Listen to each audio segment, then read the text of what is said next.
Managing stock split in BudgetInMind. This tutorial explains how to take into account a stock split in BudgetInMind. For this tutorial, we shall use the MasterCard stock for which a 10-to-1 stock split occurred on January 22nd of this year. You can find the BudgetInMind files we created for this tutorial on our website. How to manage a stock split? First, let's see how we model our stock. A stock can be modeled using three main variables, P, C, and V. P is the market price, C the average cost function of the price you bought the stocks at different times, and V is the total amount of stocks you hold for a given position. A stock split of n to 1 changes the value the following way. C becomes C over n, P becomes P over n, and V becomes V times n. If we hold 100 shares of MasterCard on January 21st at a market price of $818 with an average purchase cost of $552, we obtain the following new values after the stock split occurred on January 22nd. P becomes $81, C becomes $55, and V becomes $1,000.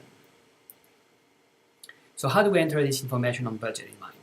Well, we simply need to enter the transaction as it really occurred. For any one stock you hold, you will receive 10 new stocks. So we need to sell our stocks at previous cost and buy the new stocks at the new cost. Let's see the steps.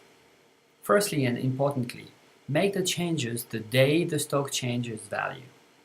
First, sell all the stock of each MasterCard position at average cost. This way you will reset the average cost, zero the position quantity, and make no profits.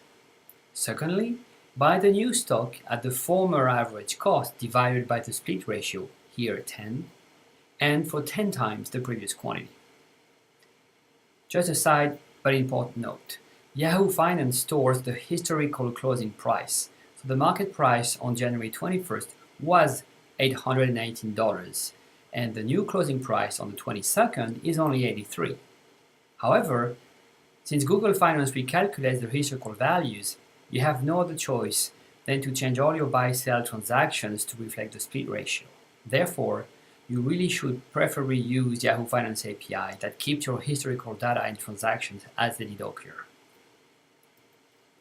Let's see what is the effect of the stock split prior to the update.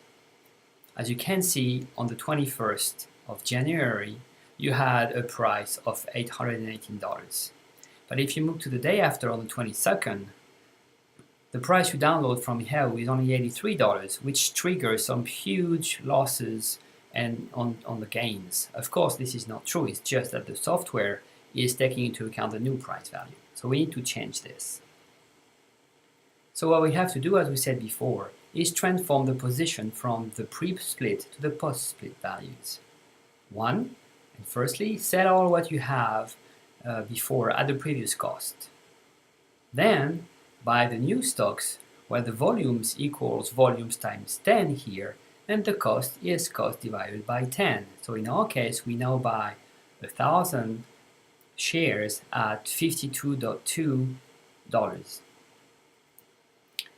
The result is what we expect.